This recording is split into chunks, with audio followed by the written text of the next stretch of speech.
Hello दोस्तों, मैं Ravi sir. जैसा कि मैं पिछली क्लास में जो मैंने आपको क्वेश्चन बताए हैं वो 16 और 17 बताए हैं, ठीक है। और ज़्यादा क्वेश्चन जब बता देते हैं किसी एक वीडियो में तो उसमें क्या होता है, टाइम ज़्यादा हो जाता है। और टाइम ज़्यादा होने के बाद आप लोगों के पास मल्टीप्लाई कुछ कम होता है तो फिर आप देख नहीं पाते हैं सही से, तो कम क्वेश्चन डालने के बाकी ये है कि आप परेशान मत होइए कि मैं पूरी सीरीज दूंगा आपको, ठीक है। क्वेश्चन नंबर 7 जैसे 18 कह रहा है, एक पेडेस्टल के शिखर पर 1.6 मीटर ऊंची मूर्ति लगी है। भूमि के एक बिंदु से मूर्ति के शिखर का उन्नयन कोण 60 अंश है और उसी बिंदु से पेडेस्टल के शिखर का उन्नयन कोण 45 है। तो पेडेस्टल की ऊंचाई ज्ञात कीजिए। मतलब क्वेश्चन नंबर 18 देखो, मान लेते हैं यहाँ पे कोई ऐसे कभी कभी देखते हो कोई मंदिर बना होता है, उसके ऊपर कहीं मूर्ति की स्थापना हो जाती है ना, हल्की सी लगा देते हैं। तो हम लोग जैसे यहाँ पे जैसे कोई लगी हुई है, उसकी 1.6 मीटर ऊंची है दिया है, तो इसको आप एच मान लेंगे तो टोटल आपकी हो जाएगी 1.6 प्लस का एच, ठीक है। यहाँ से जो एंगल बना रहा है उसी बिंदु पर कह रहा है, कह रहा मूर्ति के शिखर का उन्नयन कोण 60 अंश है और उसी बिंदु पर पेडेस्टल के शिखर का उन्नयन कोण 45 अंश है।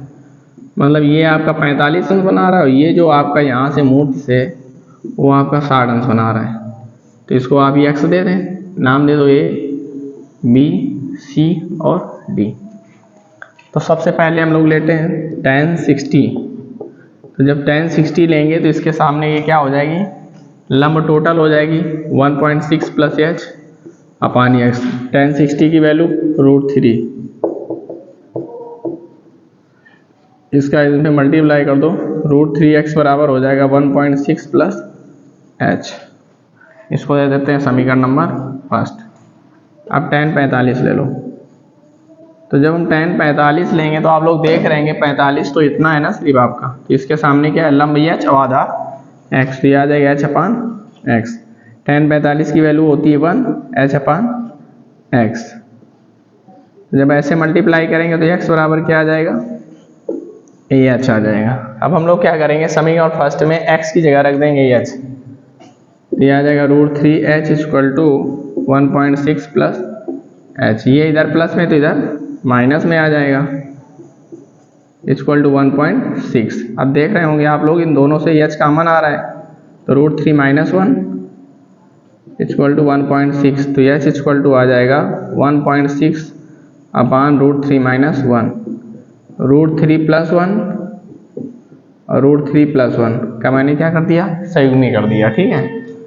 संयुग्मी क्या होता है, यदि आप लोगों को पता ना हो तो बता देते हैं। यदि कोई नीचे संख्या लिखी यदि माइनस में होती है तो सेम संख्या वही लिखते हैं, बस क्या होता है हमारे चिन्ह बदल जाते हैं।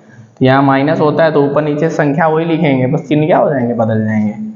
तो ऊपर हो जाएगा 1.6 ब्रैकेट में √3 + 1।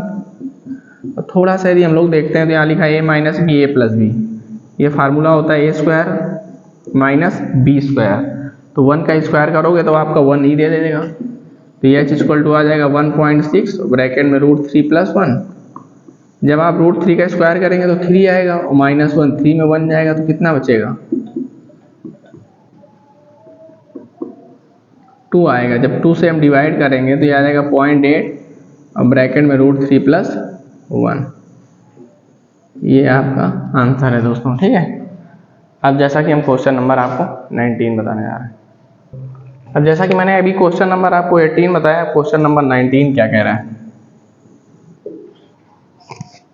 क्वेश्चन नंबर 19 में कह रहा है, एक हवाई जहाज जो कि 1000 मीटर ऊंचाई पर उड़ रहा है और स्थित मनुष्य उत्तर की ओर शत्रु पनडुब्बी को 30 अंश के अवनमन कोण पर तथा दक्षिण की ओर युद्धपोत को 45 अंश के अवनमन कोण दे। तो पनडुब्बी और युद्धपोत के बीच की दूरी निकालना है। मान लेते हैं हवाई जहाज यहाँ कहीं उड़ रहा है, एक उत्तर हो गया और क्या हो गया, और दक्षिण। मान लेते हैं इधर ऐसे कहीं डायरेक्शन में होगा, इसको ऐसे मिला देते हैं बेटा, ठीक है। अवनमन कोण कह रहा है तो इधर भी दिखा दिया हमने, इसको दिखा दो 30, ये भी आपका 30 हो गया, ये आपका कह रहा है 45, ये भी आप 45 दिखा दो यहाँ पे। ये जो हाइट दे रहा है वो 1000 मीटर दे रहा है, इसको x मान लो, इसको y, तो टोटल आपका आ जाएगा x + y। नाम दे दो a b c d। देखो हवाई जहाज यदि उड़ रहा है तो ऊपर उड़ रहा है, हम लोग जब नीचे से देखते हैं तो ऐसे देखते हैं कि हवाई जहाज उड़ रहा है। अब कोई बोल दे उत्तर और दक्षिण, तो एक इधर हो गया और एक इधर हो गया, तो हमने दोनों तरफ बना दिया। उसकी हाइट कह रहा है 1000 मीटर, तो हाइट जब नापोगे तो आप ऐसे तो नापोगे नहीं, आप ऐसे नापोगे, ऊपर देखोगे कितनी हाइट पे है, तो वो हाइट मैंने दे दी। आप कह रहा है इनके दोनों के बीच की दूरी निकालो, तो वही हमें दोनों के बीच की दूरी निकालनी है।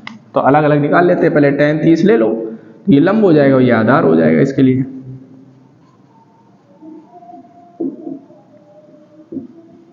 tan 30 की वैल्यू क्या होती है? 1/√3 होती है।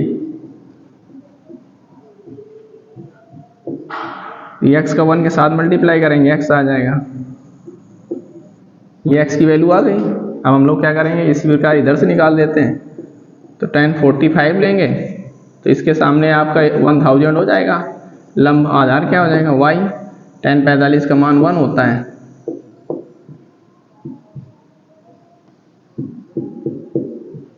y का 1 के साथ y हो जाएगा, इसका इसके साथ करेंगे तो 1000 हो जाएगा।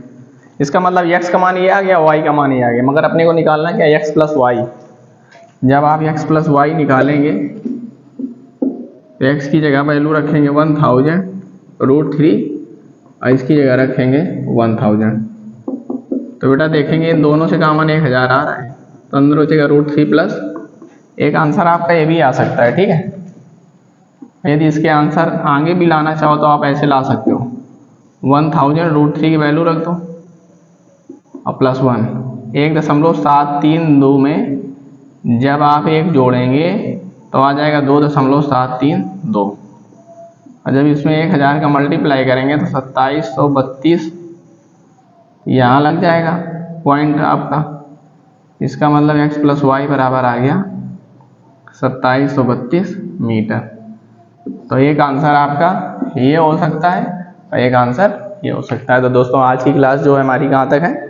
19 नंबर तक मैंने आपको बताया। जो नेक्स्ट वीडियो में हम आपको बताते हैं वो क्लास में आपको 20 नंबर बताएंगे। तो आप लोग क्लास पे ज़रूर ध्यान दीजिएगा, और आपको मैं सीरीज़ के साथ वैसे बता रहा हूँ। ठीक है, तो आज के लिए इतना ही काफ़ी। थैंक यू दोस्तों।